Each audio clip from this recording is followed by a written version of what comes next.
E nós estamos de volta agora para toda a Rede Jovem Pan e há pouco a Cristina falava do deputado Felipe Barros e nós vamos conversar justamente com ele, o deputado do PSL do Paraná, que é o relator da PEC aí, dessa proposta do voto auditado.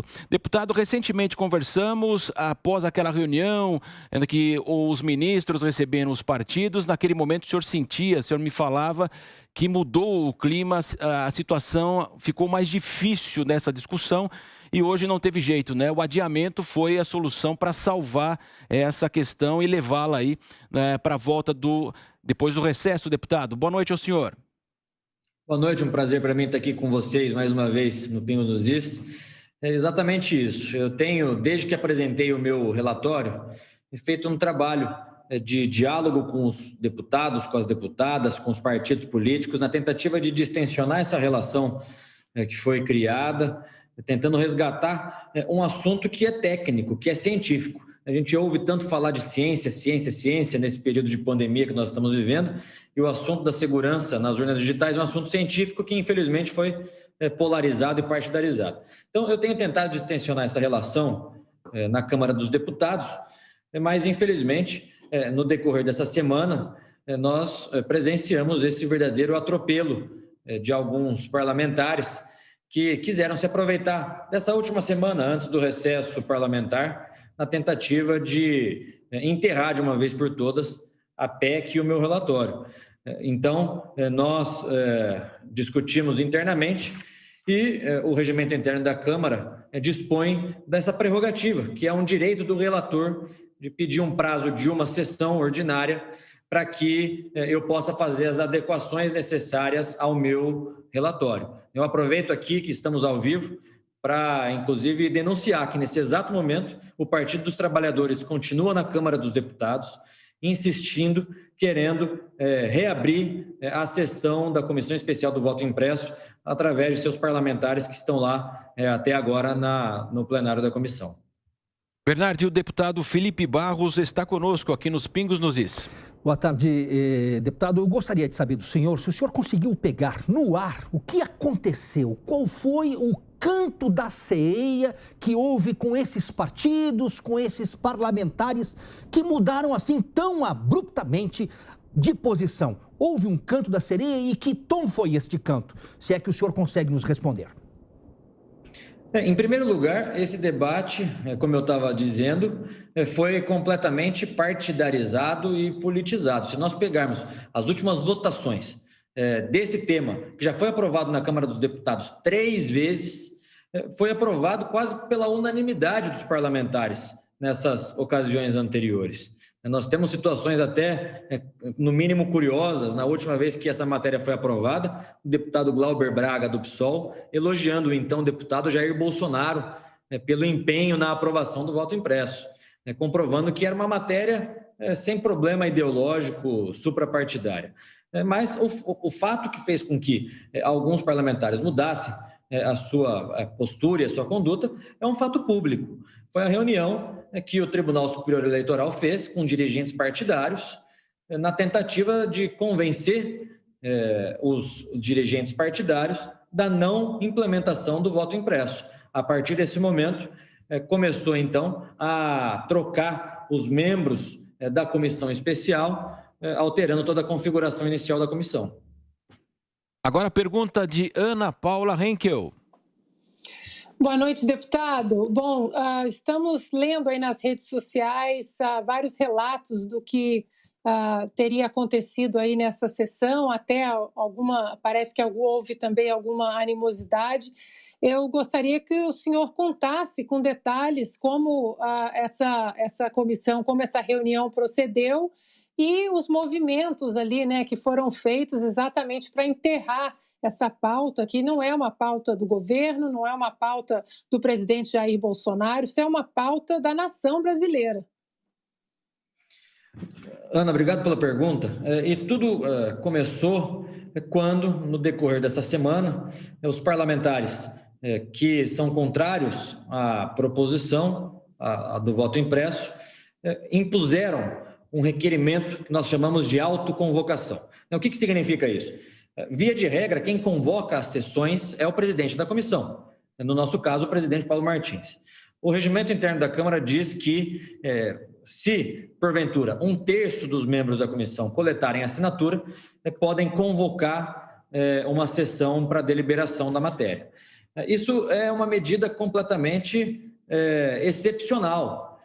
Eu, desde o início, quando eu apresentei o relatório, tenho feito essas conversas com as bancadas. Essa semana mesmo em Brasília tive algumas conversas, dentre elas com o próprio Partido Novo, com a bancada do partido, explicando a proposta, recebendo sugestões e críticas também, na tentativa de aprimoramento do meu substitutivo.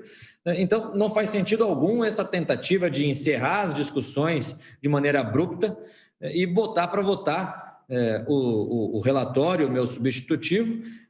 Aliás, faz sentido para eles, porque eles sabem que com a atual configuração da comissão especial, eles teriam um voto para rejeitar e enterrar a PEC de uma vez por todas. Aproveitaram, inclusive, da ocasião em que o presidente Bolsonaro está hospitalizado e, portanto, impedido de se comunicar com os seus próprios eleitores. Então, tendo em vista isso, nós sabíamos que a sessão de hoje seria tumultuada, e, portanto, que os parlamentares contrários à medida estavam indo lá com a convicção de que iriam enterrar de uma vez por todas o voto impresso, e nós nos preparamos regimentalmente para contra-atacar. E o regimento interno, sugiro até que a oposição passe a ler mais o regimento interno.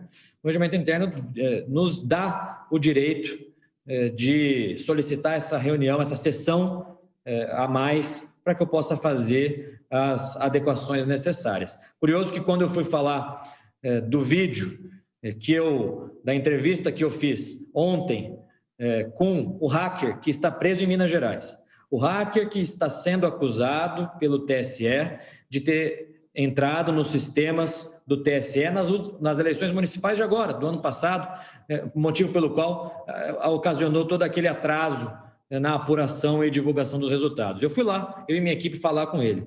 No momento em que eu comecei a falar sobre isso e quis passar o vídeo da entrevista que fiz com esse hacker, os parlamentares da oposição fizeram de tudo para barrar, e não vão conseguir, porque eu vou publicar o vídeo mais tarde nas redes sociais. Estamos conversando com o deputado Felipe Barros. Agora, o seu questionamento, Cristina Grêmio. Eu quero que o deputado antecipe para nós o que tem nesse vídeo. Eu sei que o senhor vai publicar agora à noite nas redes sociais, mas antecipa aqui para a audiência do Pingos nos Is, ficamos muito curiosos. E já aproveito para perguntar também que sugestões e que críticas vieram dos partidos que ainda não estão fazendo manobras contra o voto auditável. O senhor citou aí o Novo, que o Novo fez sugestões e críticas. Que tipo de crítica estão fazendo? Porque nós, população, não conseguimos entender até agora quais são os argumentos de quem não quer um sistema auditável das urnas eletrônicas. Obrigado, Cris, pela pergunta. Vou responder de trás para frente. As críticas são, na sua maciça maioria, críticas construtivas. A reunião com o Partido Novo foi extremamente produtiva, e as sugestões apresentadas são sugestões pontuais, por exemplo, quanto à apuração, como que se daria a apuração, quais os instrumentos tecnológicos que as cédulas teriam para evitar fraudes.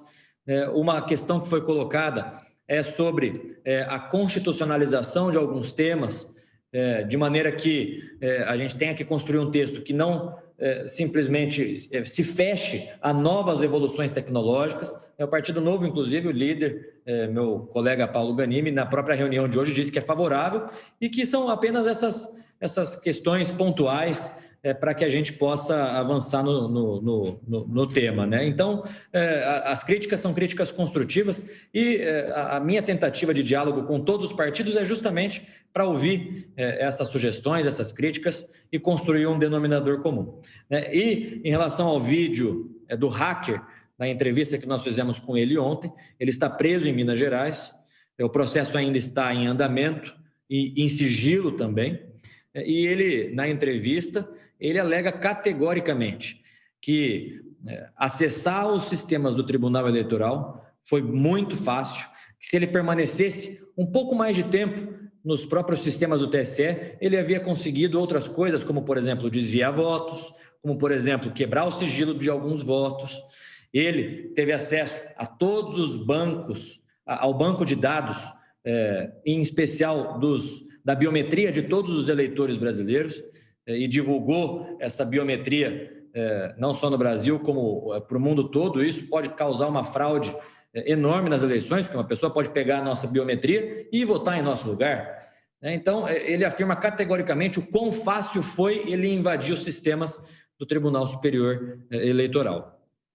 E nós lembramos de toda a demora da apuração, justamente como o senhor disse, no primeiro turno aqui em São Paulo, quase no final da noite, é que nós tivemos a consolidação dos votos aqui na eleição. Quero ouvi-lo também agora, Guilherme Fiuza. Deputado Felipe Barros, boa noite.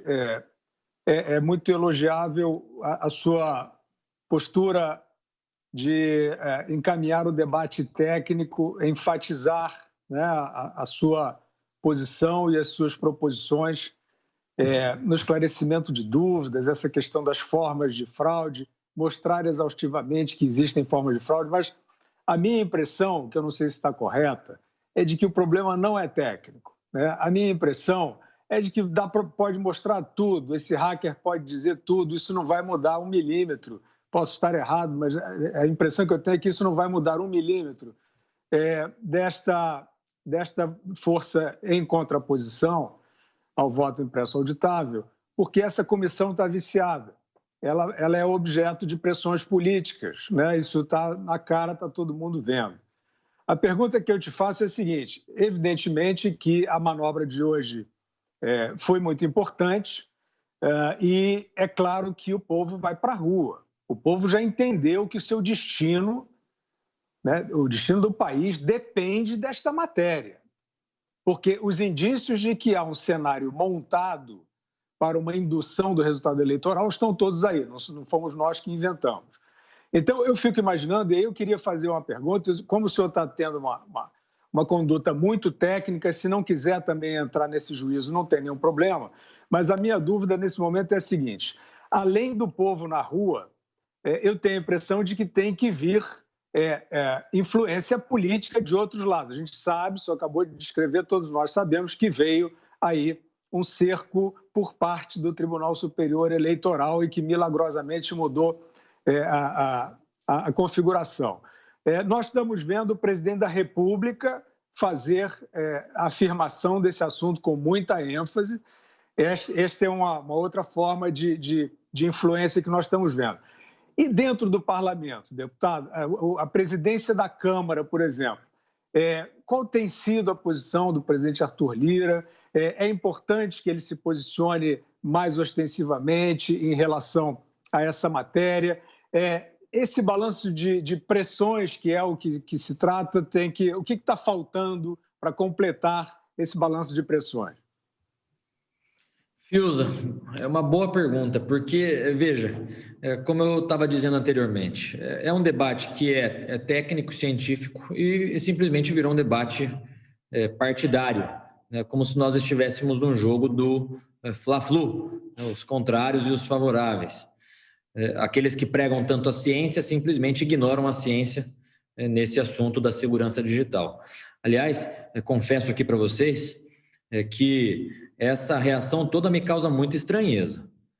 Me causa estranheza e preocupação, porque não é normal, tampouco natural, uma reação tão forte, tão grande, tão intensa, em relação a algo que é tão simples e que é um consenso científico no mundo inteiro.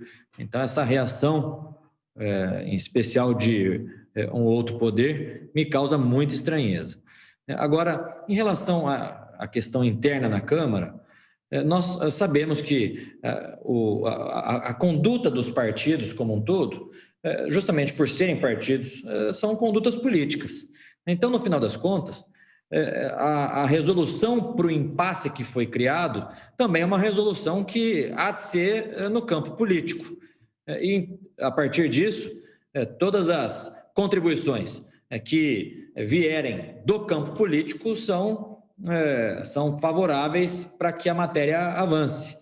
O presidente Arthur Lira tem tido uma conduta extremamente democrática, republicana, ouvindo a todos, ouvindo os nossos pleitos, inclusive. Agradeço de público o presidente por ter pautado essa matéria e criado a comissão especial. Essa matéria já poderia ter sido criada, a comissão especial, em 2019, O Rodrigo Maia simplesmente engavetou a matéria. A PEC 135 foi aprovada na CCJ em 2019. O regimento interno diz que o presidente, ao a PEC ser aprovada na CCJ, tem que criar a comissão especial. O Maia simplesmente pegou essa PEC e engavetou. Maia, inclusive, agora faz parte da comissão especial também do voto impresso. Então, agradeço o presidente Lira de público por ter tido a iniciativa de criar essa comissão especial. Então, assim, resumindo, Fiuza, a solução há de ser no campo político. Eu confio e acredito nessa solução. E aí todas as forças políticas que contribuírem para isso irão facilitar a tramitação dessa proposta. Deputado, no início havia aquela narrativa do gasto de 2 bilhões de reais, momento de pandemia, o governo não tem dinheiro. Depois, nós observamos ontem, o Congresso aprovou um fundo eleitoral de 6 bilhões de reais, nas últimas eleições de 2020, 2 bilhões. E a entrada do Supremo também, aquela reunião, é uma forma também de uma pressão daqueles que são favoráveis aí ao voto auditado, uma pressão do Supremo contra justamente essa movimentação? Essa questão do custo é algo muito interessante, porque, veja, o próprio Tribunal Superior Eleitoral, a cada instante, diz que seria um custo diferente. Se nós pegarmos as notícias, não só dessa discussão de agora, mas como das discussões passadas, o TSE a cada momento alega um valor diferente. Eu encontrei uma matéria que o Tribunal Eleitoral afirmava que era 2,5 bilhões de reais para 10 anos. Agora eles estão falando que é 2 bilhões de reais para implementação para o ano que vem. Então, o próprio Tribunal Eleitoral tem que chegar num consenso em relação a esse valor. Agora, vejam a diferença. Quando em 2014... a Câmara aprovou pela última vez o voto impresso, os técnicos da Câmara, a consultoria legislativa da parte do orçamento, fez um estudo em que constatou que seria necessário não mais do que 300 milhões de reais para a implementação do voto impresso. Então, vejam a divergência de valores. Agora, para além dessa divergência, o que eu tenho dito é o seguinte: qual é o custo da nossa democracia? Aliás, esse argumento nós ouvimos muito em relação ao famigerado fundão, que, na minha opinião, deveria acabar, o custo da democracia. Qual é o custo para nós pacificarmos a sociedade brasileira em relação à lisura das nossas eleições? Pacificarmos a sociedade brasileira para que, desde o cidadão mais simples até aquele mais estudioso e técnico em computação, possa ter certeza de que o nosso sistema eleitoral é confiável. Não tem custo, Isso é um investimento. Então, esse argumento utilizado, em especial pelos técnicos do Tribunal Eleitoral e pelos magistrados do TSE, os ministros, na minha visão, não passa de uma falácia. Até porque quem cuida do orçamento, nós sabemos, constitucionalmente, é o Congresso Nacional. Se o Congresso Nacional entender pela aprovação do voto impresso, tenho certeza que nós iremos encontrar uma fonte para que o voto impresso seja implementado. Estamos conversando com o deputado Felipe Barros. Mais uma pergunta de você, Bernardi. Falou de um ponto importante, deputado, que é o custo da democracia. Se a gente for olhar, democracia barata é a da Venezuela, a democracia de Cuba, essas são democracias baratíssimas. Agora, a democracia de verdade, não essa democracia artificial que está se apregoando, democracia de verdade não custa barato, porque tem toda uma estrutura de câmaras de vereadores, de assembleias legislativas, do Congresso Nacional, que é a Câmara dos Deputados, mais Senado, e tem todo o processo eleitoral. A justiça eleitoral é uma máquina gigantesca que tem que ter dinheiro para irrigar, para mantê-la viva. E 2 bilhões de reais para escolher os deputados, os senadores, o presidente da República, o vice-presidente, depois prefeitos, vereadores, enfim, não é nada, visto que o orçamento, só vamos pegar o orçamento da União, que são em torno de 3 trilhões por ano, não é isso? Vamos multiplicar por 4 anos, seriam 12 trilhões de reais que a União controla em 4 anos. 2 bilhões seria mais ou menos uma pessoa que ganha 12 mil reais por mês e investir R$2 para comprar urna eletrônica. Ou seja, vale muito a pena ter uma democracia limpa, mesmo que custosa, porém saudável. Eu concordo 100% com esse argumento. Até porque vamos pegar o custo, por exemplo, da justiça eleitoral, que, no meu ponto de vista, a justiça eleitoral trata-se de uma aberração constitucional. Aliás, o Brasil é o único país do mundo em que a justiça eleitoral executa, ou seja, administra as eleições, legisla e também julga não só os partidos políticos e os políticos, mas julga também o próprio sistema que se utiliza para auferir os resultados das eleições. Então, é a representação do totalitarismo. Então, o custo da justiça eleitoral é 8 bilhões por ano. Vamos partir da premissa de que o cálculo que o TSE fez de 2,5 bilhões de reais em 10 anos é correto. Então, 2,5 bilhões de reais em 10 anos nós temos eleições de 2 em 2 anos, 5 eleições, então nós temos um valor para a implementação do voto impresso ínfimo, quando comparado com o custo da justiça eleitoral brasileira. Então, é um investimento para a democracia. O sistema eleitoral, a tecnologia eleitoral, ela não deve servir apenas para termos uma apuração rápida, para que o resultado seja divulgado rápido. O sistema eleitoral, a tecnologia eleitoral serve também para, em primeiro lugar, convencer a sociedade de que aquele processo eleitoral foi um processo sério, rígido, que não houve falhas e nem fraudes. Em segundo lugar, para convencer o vencedor de que ele de fato é o vencedor legítimo. E em terceiro lugar, para convencer o perdedor de que ele é o perdedor mesmo. E, infelizmente, o nosso sistema eleitoral, que não é transparente, que não é auditável, que é uma caixa preta, que os cientistas apontam que nós temos uma segurança por obscuridade, porque o Tribunal Eleitoral esconde da sociedade inúmeros números e indícios de fraude, o nosso sistema eleitoral não cumpre com nenhum desses requisitos. Vamos voltar agora aos Estados Unidos com a Ana Paula Henkel. Deputado, o senhor mencionou aí, né, que tudo isso, obviamente, passa pelos caminhos de uma costura política. Mas como dialogar com partidos, por exemplo, como o PSDB, o Partido Novo, que no passado eles eram favoráveis ao voto auditável e agora estão aí do outro lado do barco, remando exatamente contra uma pauta de mais transparência que a população quer? Como dialogar com esses partidos que viraram totalmente, trocaram de opinião totalmente e de uma maneira bastante inexplicável? Ana, eu acho que através do diálogo nós iremos conseguir chegar num texto que seja um denominador comum, como foi feito, inclusive, nessas últimas ocasiões em que o Congresso aprovou o voto impresso. Mas, além disso, é importante a gente lembrar que determinadas matérias, e não raras vezes, as cúpulas partidárias podem ter opiniões, e quando essas matérias vão a plenário, os parlamentares daqueles partidos políticos têm opiniões divergentes. Isso é muito comum quando o Congresso discute, por exemplo, os sistemas eleitorais, né, se vai para o distritão, para o distrital misto.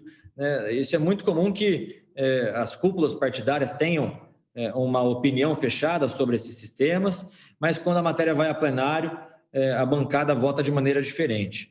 Então, eu tenho a impressão, conversando com vários parlamentares, que isso também pode acontecer. É por isso que eu tenho feito esse trabalho de formiguinha, conversando deputado por deputado, ouvindo as sugestões, as críticas, as alterações, sugestões de alterações, para que a gente possa levar essa matéria a plenário, para que a gente possa dar aos deputados, aos 513 deputados, a oportunidade de se manifestar sobre a implementação do voto impresso, nominalmente, voto a voto, cada um de nós colocarmos os nossos rostos para a população brasileira. Talvez seja por isso, inclusive, a preocupação de alguns em querer matar a PEC na própria comissão, impedir que isso chegue ao plenário. Eu tenho certeza, tenho a convicção que a hora que chegar essa matéria ao plenário, somado a isso, com as conversas e com o diálogo que nós temos feito, nós teremos grandes chances de aprovação. Muito bem, nós estamos abordando a votação do parecer da proposta de emenda à Constituição que trata do voto auditável. Ela foi adiada para depois do recesso parlamentar. Agora, mais uma vez, a sua participação. Cristina Grêmio. Primeiro, trazendo a informação que a hashtag dia 1 vai ser gigante, já está nos Trending Topics Brasil. Não tenho dúvidas que nos próximos dias a população vai estar muito mobilizada nas redes sociais. Eu queria saber, deputado, como é que o senhor sente essa pressão das ruas, das redes sociais, o senhor e os demais deputados, né? Será que no recesso vão estar atentos a isso? Se virem muitas pessoas nas ruas pedindo, com essa pauta única, pedindo voto impresso, isso pode gerar alguma comoção ali dentro da Câmara, pode gerar mais discussão, algo que se volte para o Brasil efetivamente, não apenas para os interesses políticos de cada partido? Sem sombra de dúvidas. Na minha percepção, isso se dá por uma razão. Parte da grande mídia, ou da extrema imprensa, como alguns costumam corretamente chamar, não tem contribuído para o debate.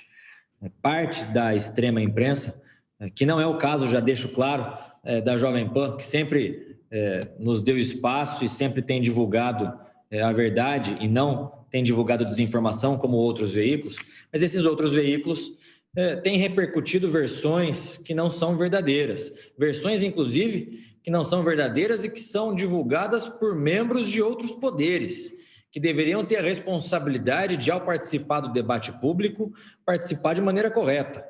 Então, quando nós vemos que parte dos veículos de comunicação, e digo aqui que a imprensa tem um papel fundamental na democracia, e justamente por ter um papel fundamental também tem suas responsabilidades. E quando esses veículos de comunicação simplesmente contribuem para uma desinformação, o que estava acontecendo até o presente momento é que muitas pessoas, por exemplo, estavam achando que nós estamos pregando a volta da cédula de papel que tínhamos antes de 96. Algumas outras pessoas estavam achando que os eleitores levariam as cédulas para suas casas, facilitando a fraude. Então, a partir do momento que nós teremos uma manifestação a nível nacional, uma pauta única, voto impresso, eu tenho a certeza que os parlamentares que eventualmente estiverem na dúvida vão ser sensibilizados pelo clamor das ruas. E eu fecho agora com você, Guilherme Fiuza. Pois é, deputado, nós estamos vendo que é uma guerra política e também é uma guerra de comunicação. Eu vejo que a maior parte da sociedade está bastante esclarecida sobre esse assunto, mas ainda há a tentativa de usar alguma mistificação para confundir aquela parte da sociedade que não está tão atenta. E uma das tentativas realmente impressionantes, né, desclassificadas, de se confundir, é justamente isso que o senhor acaba de dizer, é que o voto impresso é a volta à cédula, né? É a volta a um regime que é mais vulnerável ainda, etc.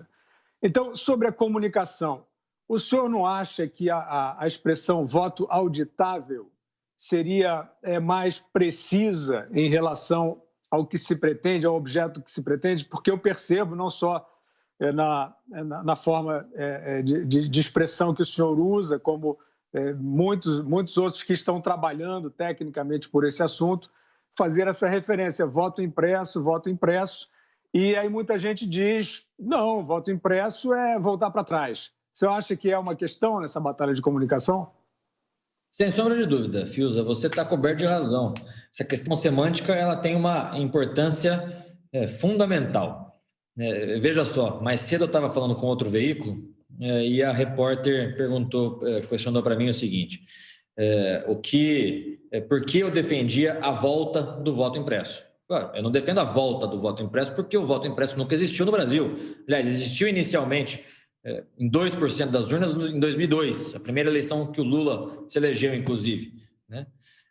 Mas o voto impresso em larga escala no Brasil nunca existiu. Então, vejam como, às vezes, essa desinformação ocorre nessas pequenas nesses pequenos manuseios de palavras. Mas essa questão semântica tem uma importância fundamental. Também concordo que o termo voto auditável é o mais correto.